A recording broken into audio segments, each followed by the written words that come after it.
experiences, some shamanistic type of experiences are actually, again, I'm an academic, I'm a geophysicist, among other things, are actually carried on Schumann frequencies. And our brains are actually attuned to Schumann frequencies and to, when I say Schumann frequencies that go with those frequencies. It's also been found, for instance, getting back to ancient sites and ancient cultures, that some of these sites now, work is being done with sound and resonance, and that many of these sites, they will resonate at just the right frequencies to affect mental abilities, to affect psychic abilities. You find this, for instance, in the Great Pyramid. You find this possibly at this very, very ancient site in Turkey, Göbekli Tepe, that goes back to the end of the last ice age.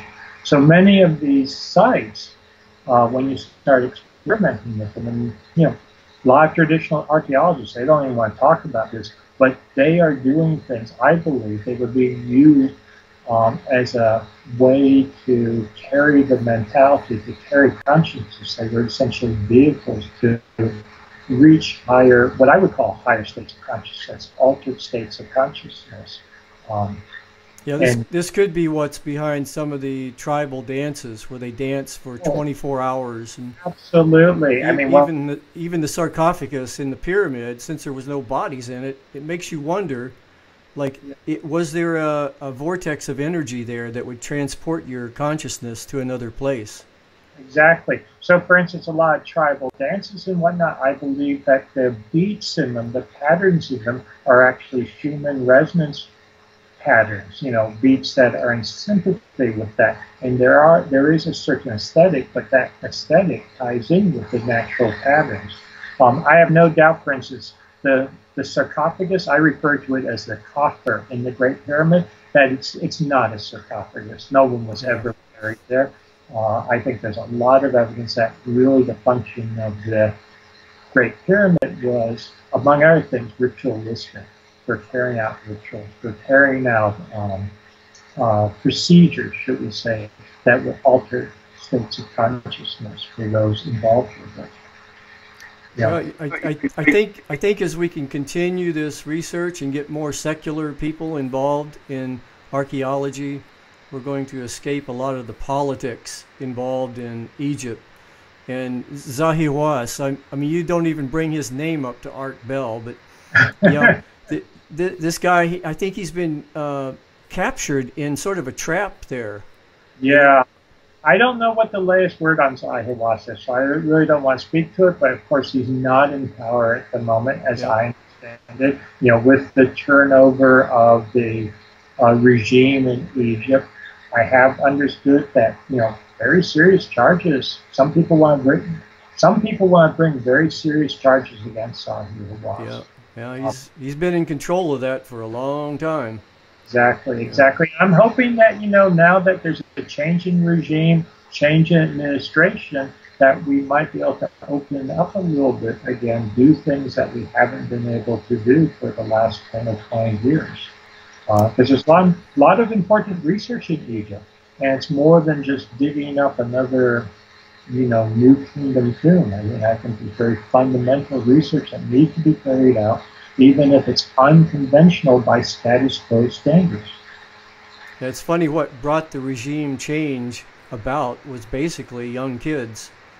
And they just showed up. That's all they did. They showed up and communicated like this. And the regime they spent millions of dollars trying to control it, couldn't.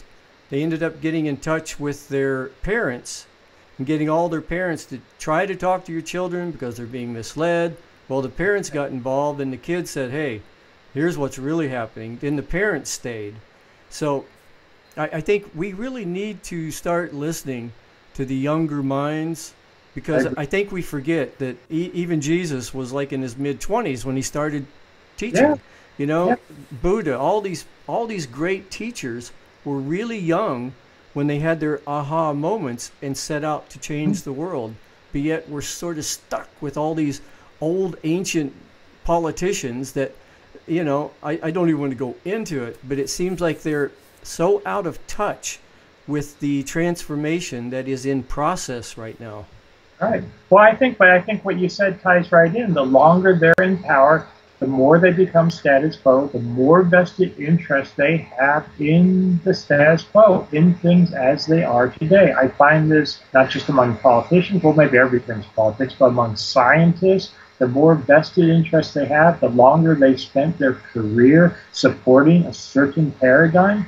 Right. It's only logical, the more they have vested in that, and they don't want to let go. They do not want to admit that what they've been doing for years might not quite be the truth, might not quite be reality.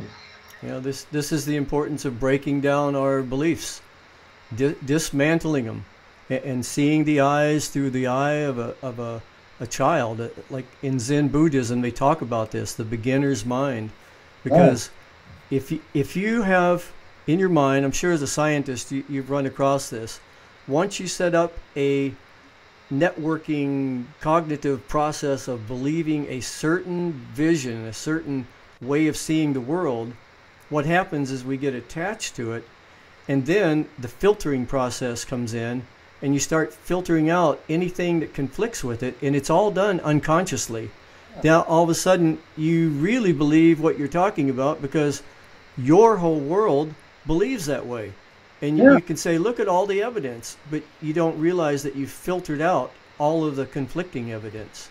Mm-hmm. Yeah, exactly. So keep that in mind with the extraterrestrials, okay?